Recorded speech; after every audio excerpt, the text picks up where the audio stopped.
Good morning. I'm Pat Harris, and I'm the worship coordinator today. And our speaker today is Joan.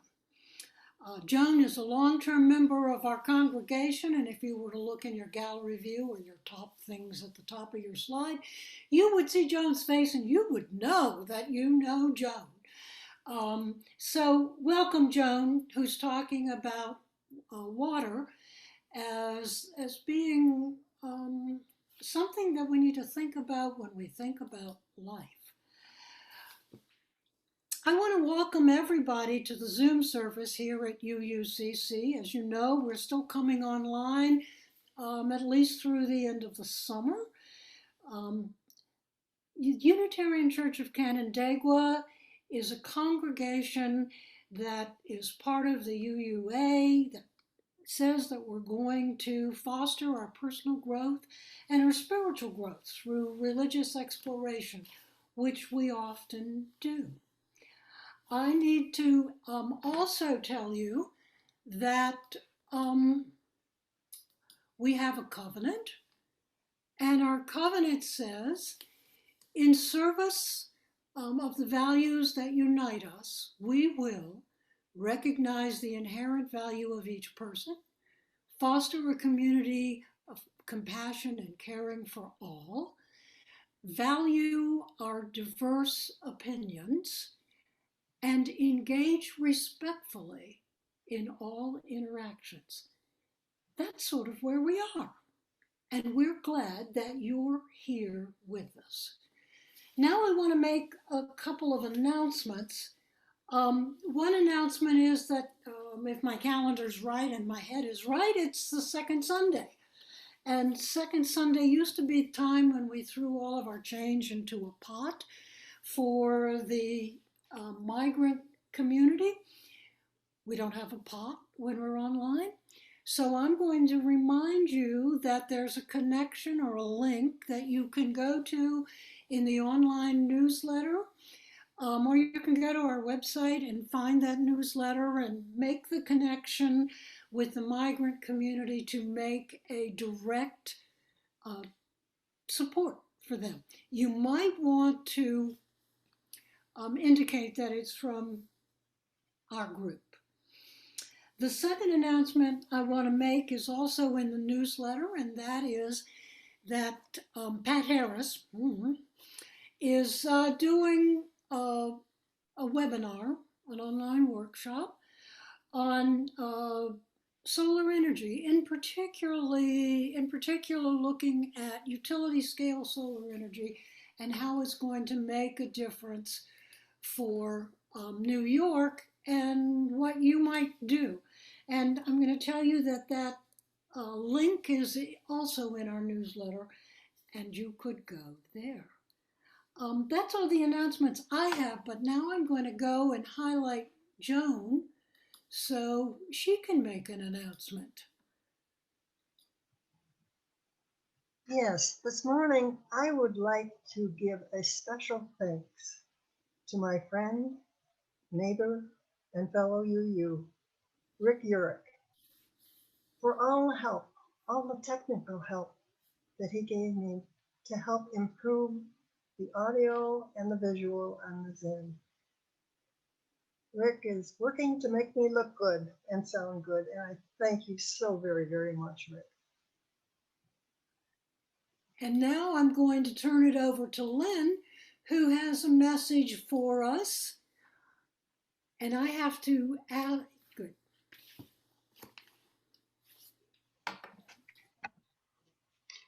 Okay, so this is the final announcement from this year's pledge campaign, and it is super good news.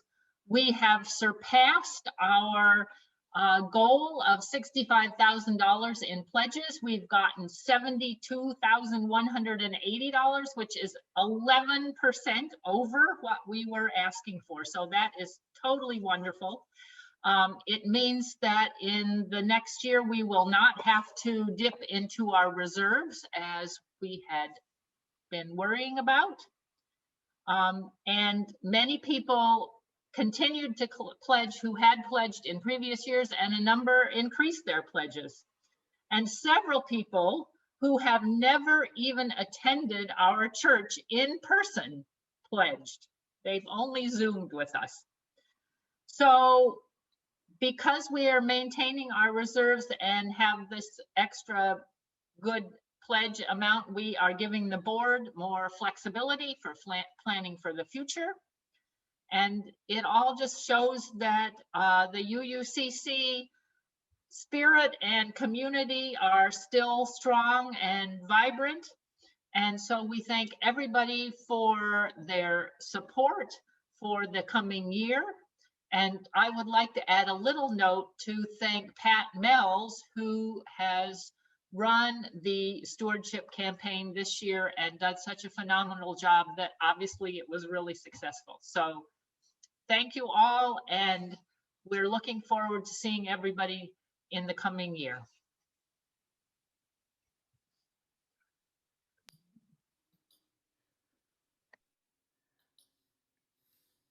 Now I want to invite us to enter a space of worship.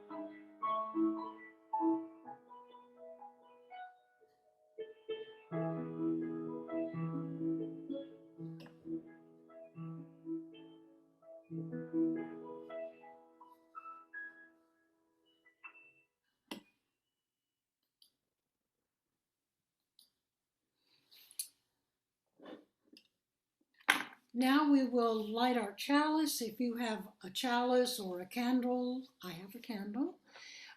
You could get it and light yours as well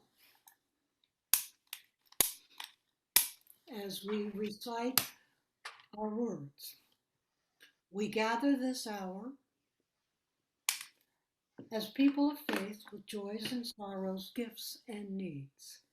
We light this beacon of hope, sign of our quest for truth and meaning, in celebration of the life we share together.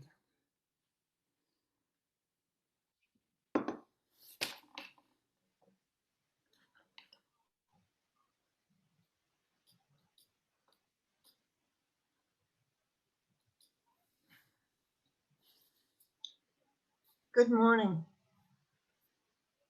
It's so nice to be with you today. When I was a child, I was given an inner tube that I would climb onto and float on the water on Lake Ontario, where my grandparents had a cottage. I didn't know how to swim, but I loved to float on the water in that inner tube. One day there was an offshore breeze, and I floated farther out from shore than I was supposed to. And my mother called back from shore, "Joan, you're going out too far. Get off the inner tube and come back in towards shore." When I tried to get off the inner tube and come back towards shore, every time I did it, that inner tube would pop up and away from me. I'd try to go after it, and I'd touch it, and it would move farther away from me until it led me into deeper and deeper water. I was getting in over my head, and I panicked, and I called for help. I could still touch bottom with my tippy toes, but I couldn't grab hold of the inner tube. It kept darting away from me, always just out of my reach. A man from a neighboring cottage came running out to save me. I thought that what needed saving was the inner tube.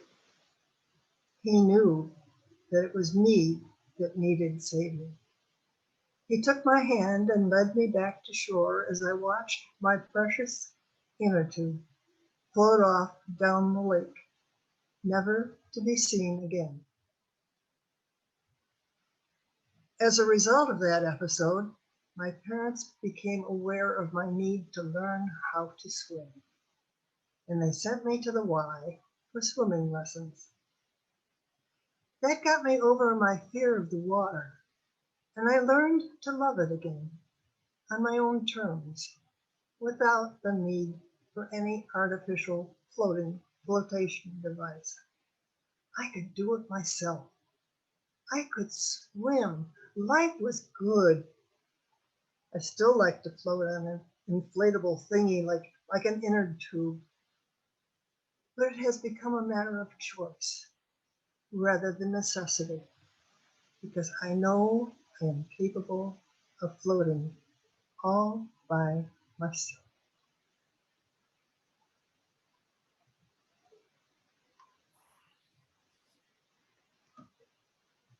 Please join us for our opening hymn, Gather the Spirit.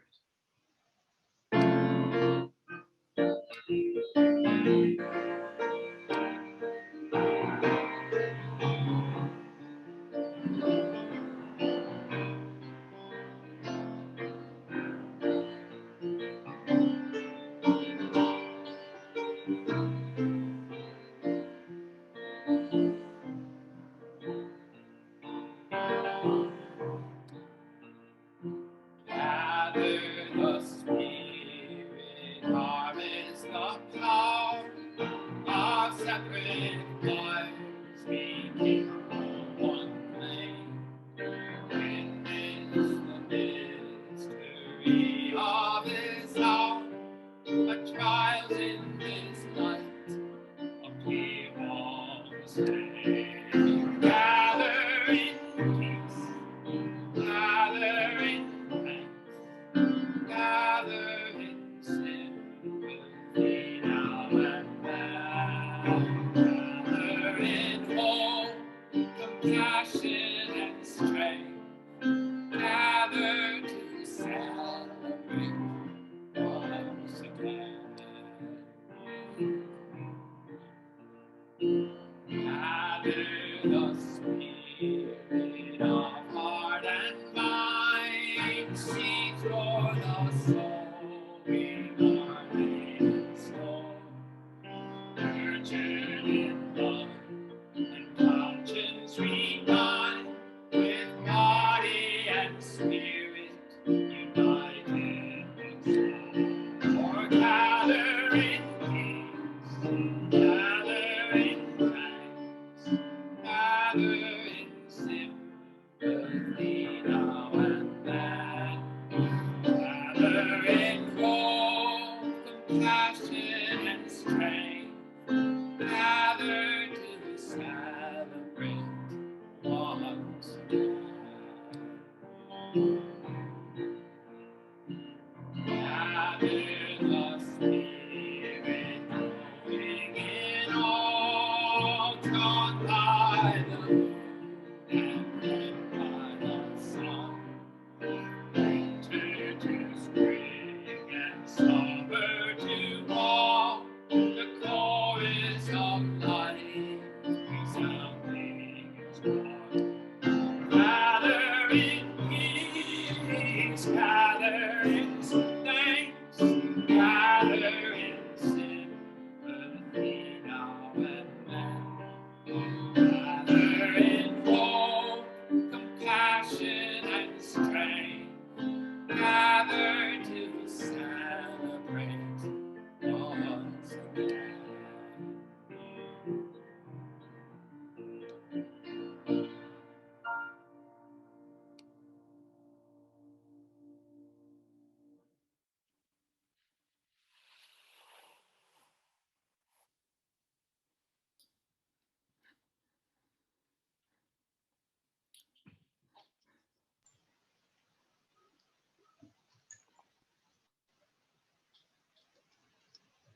Our story for all ages today is Katie Katz, makes a big splash.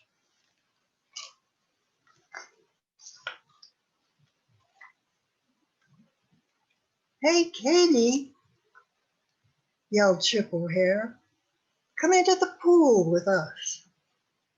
No, thanks, said Katie. Nya, fraidy Katie, said Kip, and he dove beneath the water. Everyone Katie knew was in the town pool, but not Katie. Chip had said sharks and sea monsters lived in the pool, and once she'd gotten water up her nose. Besides, Katie didn't know how to swim, and that was just fine with her.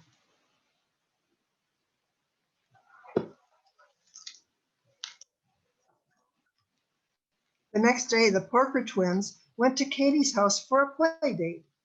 Look at our new bathing suits, Belinda said. Do you have a new one? Our grandma's having a pool party for our birthday, Brendan said.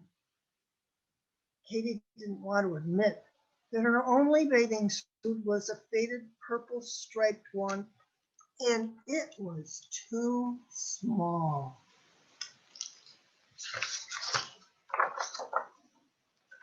I don't want to go to Brendan and Belinda's birthday party, she said that night.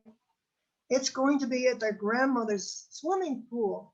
What a dumb place to have it. Mrs. Cat sighed. Katie, it's time you learned to swim. I've signed you up for swimming lessons with Patsy Polar Bear. She taught the twins. I can't go to the town pool. My bathing suit is too small, mumbled Katie. That's why I bought you a new one.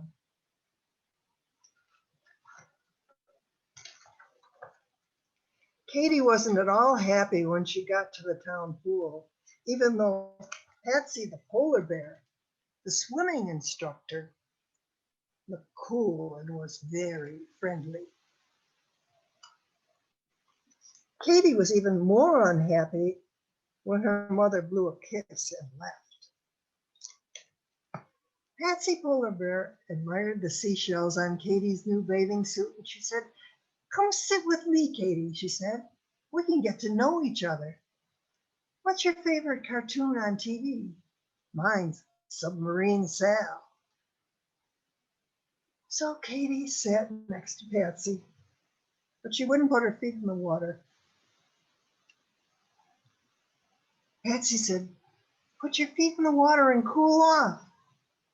No, said Katie. But soon it got so hot that she put one toe in. Katie felt cooler right away. Maybe I'll put one foot in, she said.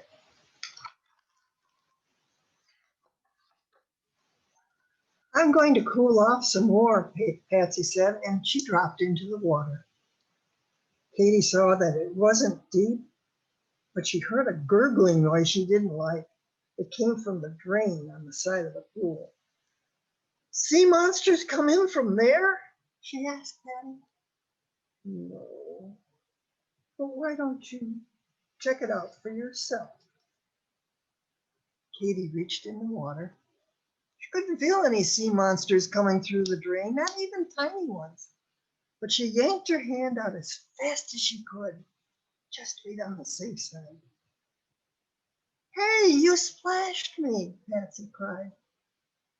You won't do that again. I'll hide. And Patsy dunked her head.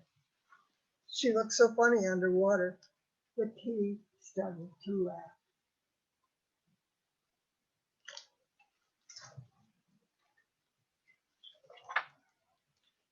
As soon as Patsy bobbed up, Katie kicked and splashed her again. Splash, splash, splash. She even splashed herself, and soon her new bathing suit was all wet.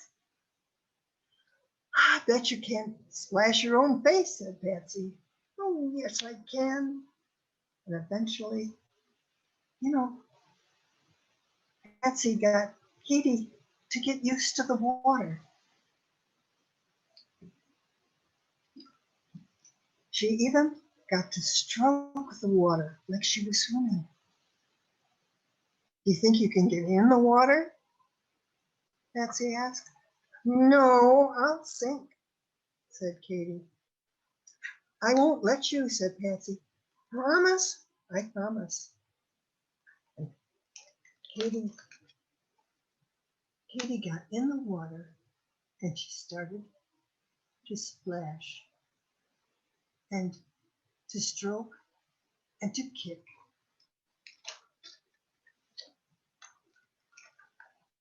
Let's play swish swish. And Patsy took Katie's hands and twirled around and around in the water, and Katie laughed and laughed and really had a good time in the water. Suddenly her mother was there and it was time to go home. Good work, Katie. See you Friday, said Patsy. When she came back for her next lesson, Patsy taught her how to relax and just float on the surface of the water. And that was fun. Gradually, before Katie even realized it, Patsy took her hands out from under her, and Katie was swimming all on her own. She practiced floating on her back and looking at the clouds. She practiced kicking and stroking. And then one day, Katie kicked and stroked and breathed all by herself. She was a good swimmer. She was swimming. And then on Saturday morning, Katie's parents came to the pool with her. Mom, Dad, look at me, said Katie. And she swam all the way across the pool on the shallow end.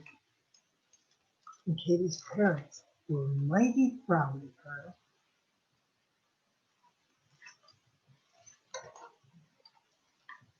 And Katie couldn't wait then to go to the birthday party.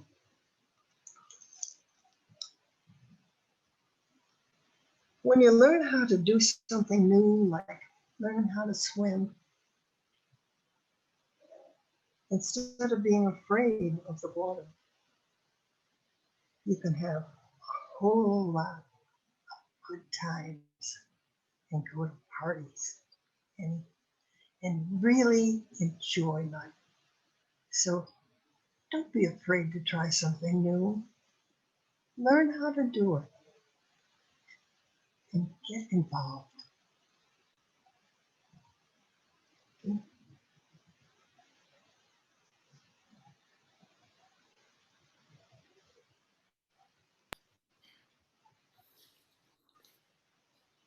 Now's the time when we share our joys and sorrows. We are a community that holds one another in our celebrations and in our pain. And I ask you to share your joys and sorrows now in the chat box on Zoom.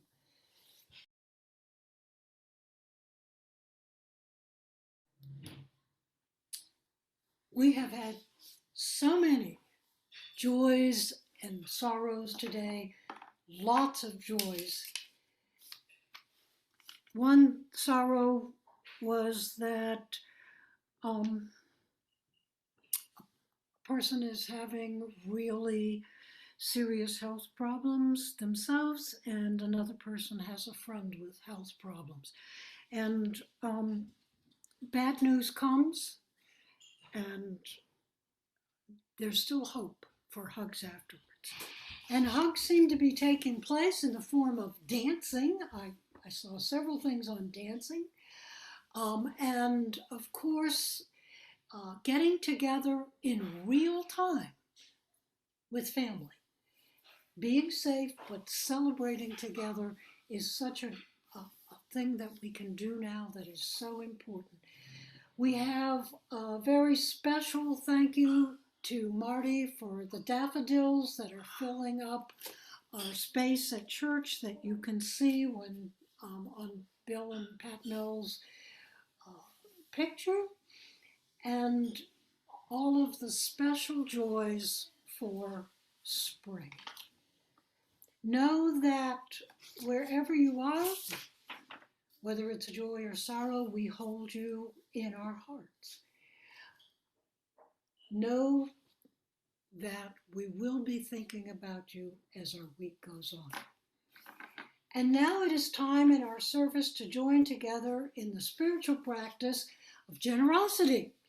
A spiritual practice because generosity, which we have shown we have in Lynn Overgaard's message to us, our generosity keeps our church doing all of the things that it wants to do.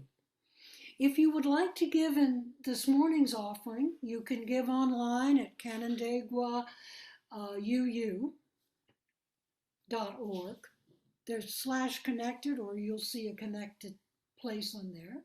Or you can physically mail a check to the church, and that works too. In either case, if you do a thing today, note that you would like your gift to go to the Sunday offering for today, and we'll share 25% of our offering with our service partner. Our service partner today is Sunrise Movement, and you can read more about them again in our newsletter. They are a youth group that is really working on climate change.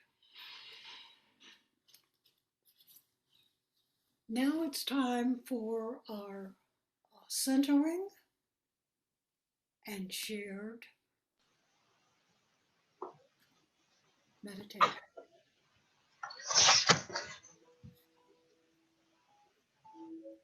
I've come to understand that prayer is more than just saying words or thinking thoughts.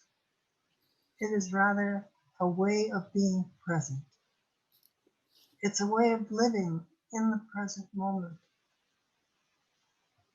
It is present moment awareness. All spiritual disciplines have one purpose: to get rid of illusions so that we can be present. These disciplines exist so that we can see what it is. We can see all that it is.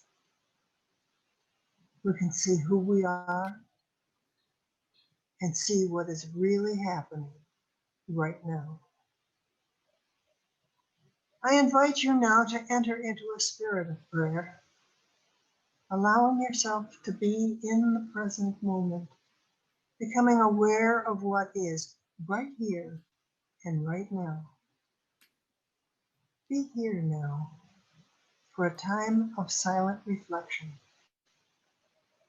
Find a comfortable position. You can close your eyes or not, your choice. And become aware of this present moment. Become aware of your breathing. Breathing in and breathing out. Let us be together now in silent reflection.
Spiritual leaders have often used metaphor to get their message across to people in a way that can be universally understood over time and space and circumstance.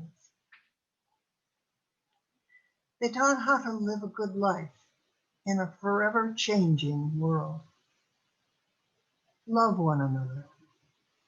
There's more than enough to go around if you share. Be aware of the oneness of all of creation. Water as a metaphor for life points to the need to learn how to swim in order to make your way through life. There's lots of different ways to swim, just as there are many different religions. There are many different weather conditions to be encountered along the way, too. The task of religion is to teach you how to swim, how to navigate the waters of life, how to dive deep to weather the storms, how to ride the waves, how to react to the tides, how to float on calm water.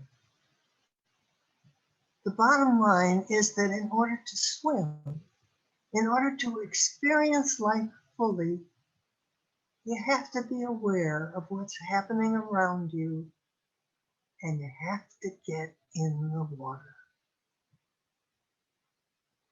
Throughout history, spiritual leaders have come along to show us the way, the path that will lead us to a better life. And throughout history, people in power, whose power position was threatened by the message of love and unity, killed the messenger. Just as Jesus was killed over 2,000 years ago, Martin Luther King Jr. was killed in our time. Love of power tries to do away with the power of love. Like a magician, they try to divert our attention. Look over here. Worship the messenger. Ignore the message of universal love. More and more, the focus is on the messenger and not on the message. The real message of all the great spiritual teachers throughout history to the present day has been an amazing message of love in action that shows us how to transcend the mistakes of the cultural world and get back to the world the way it was intended to be.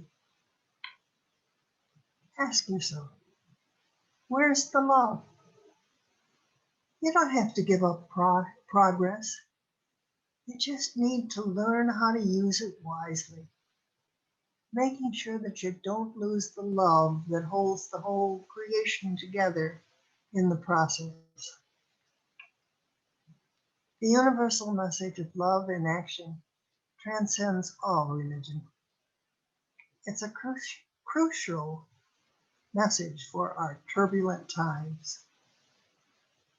The prophetic voices among us are brave, noble, and profound in their understanding of how the world was meant to work and humanity's potential in it. We need to listen to them, be inspired and emboldened by them, and put their passion for compassion and justice into action, whatever religion or philosophy we belong to. Life, like water, either keeps moving along, never the same from one moment to the next, or it stagnates, it dies. How we take care of it matters. All aspects of life can get polluted with the garbage that we throw into it, or with loving care, it can be pure and clean and healthy. Sometimes I feel like things are getting too complicated that I can't keep up, and I want to go back to a simpler way of being in this world. And then I realize changes have often made life a lot easier. There are all kinds of gains along the path of progress. Think about how electricity has changed our lives, and television, and the internet, and smartphones. Once that progress has moved us along, it's nigh onto impossible to go back. The waters of life keep moving forward. Change is not only possible, it is inevitable and necessary. But at what price? Have you ever felt like you've lost something along the way in the path of progress? One thing that the COVID pandemic has taught us is to value what is really important in life. Hugs from loved ones, the importance of human touch, the need to take care of one another, present moment awareness. Technology, like Zoom, is helping us to keep connected, and that has been a blessing. But it is not the same as being there. It's not the same as the warmth of human touch. Recognize its limitations and use it wisely as an aid to love. You know, we're really not as smart as we think we are. There are often unseen consequences to our actions. Just because something works mechanically does not mean it is the loving thing to do.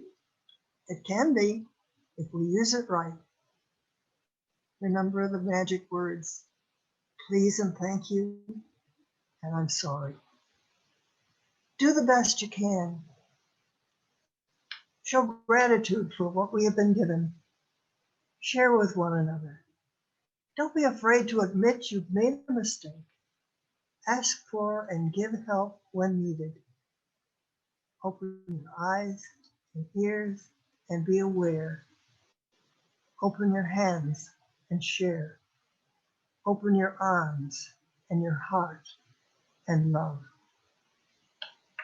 So don't just sit there at the water's edge, letting the world pass you by in front of you. In order to swim, you have to get in the water. Get involved. Make a difference.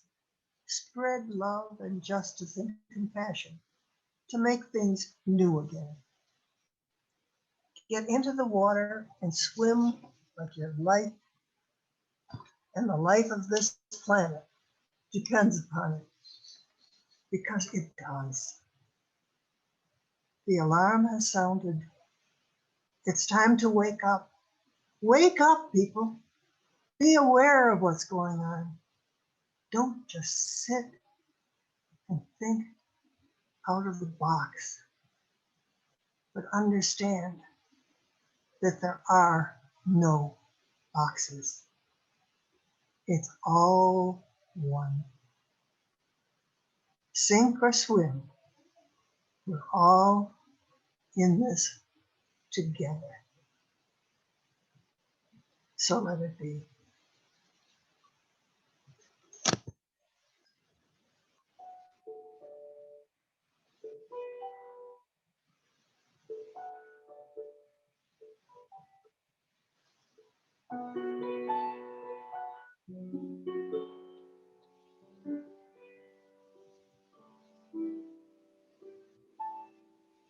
We are living beneath the great big dipper. We are washed by the very same rain. We are swimming in the stream together, some in power and some in pain. We can worship this ground we walk on, cherishing the beings that we live beside. Loving spirits will live forever. We're all swimming to the other side.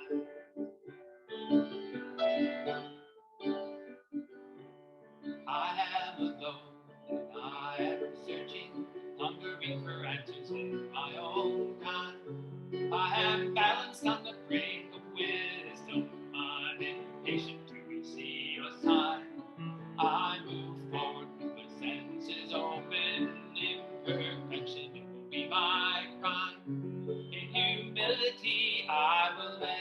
then we're all swimming to the other side.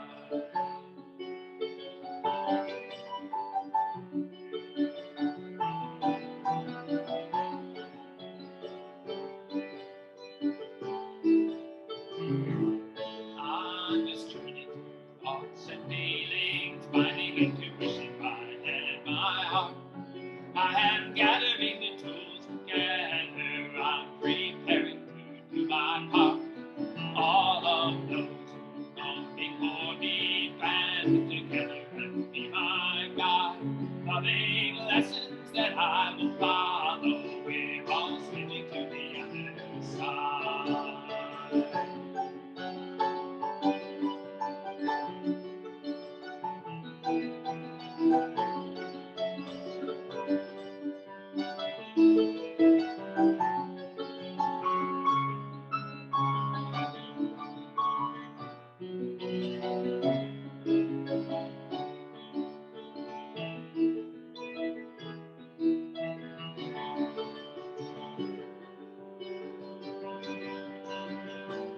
When we get there, we'll discover all of the gifts we've been given to share. Have been with us since life's beginning, and we never noticed they were there. We can balance our faith and wisdom, never recognizing that we arrive. Love and spirits will live together, we're all swimming to the other side. Love and spirits will live together, we're all swimming to the other, swimming to the other, swimming to the other side.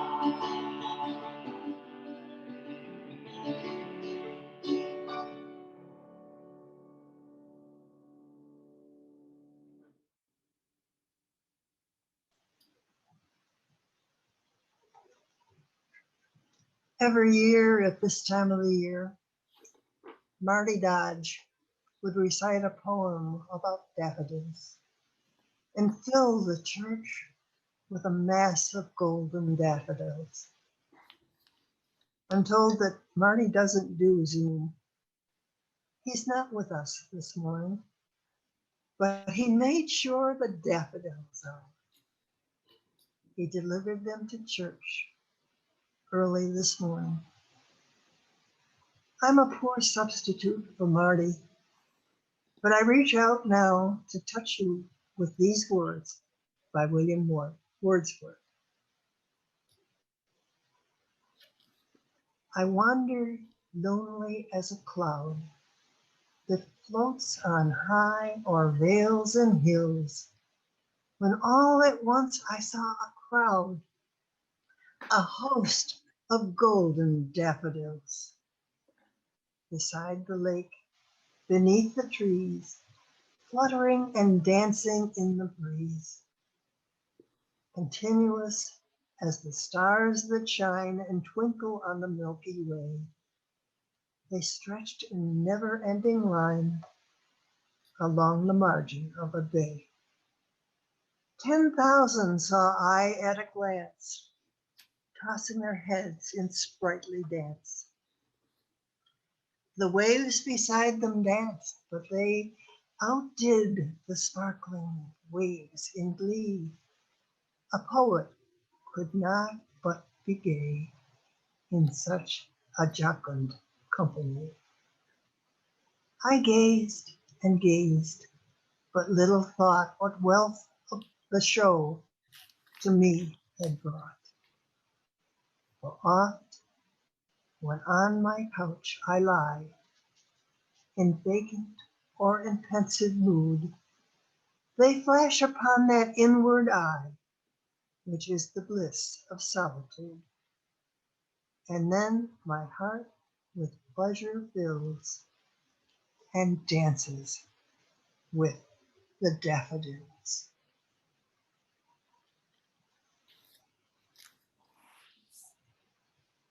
Our closing hymn today is Forward to the Ages.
Wider grows the vision, realm of love and light.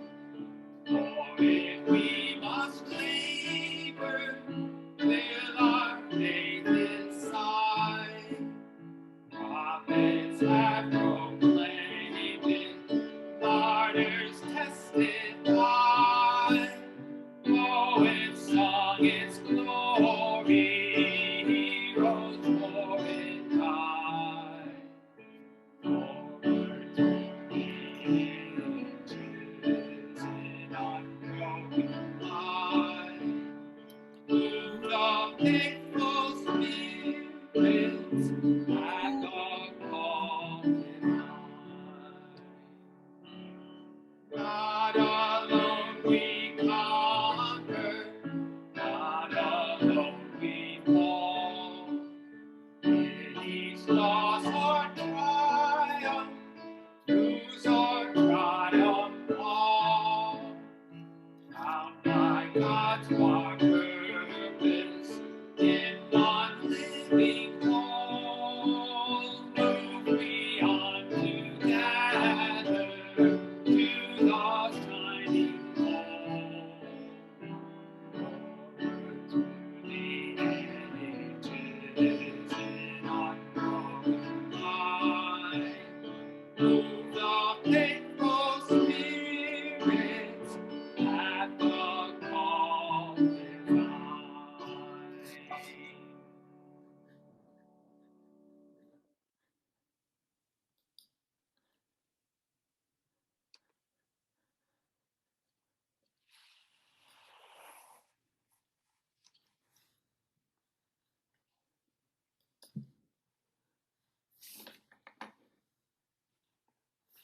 Now it's time to extinguish our chalice. We extinguish this flame, but not the light of truth, the warmth of community, or the fire of commitment. These we carry in our hearts until we are together again.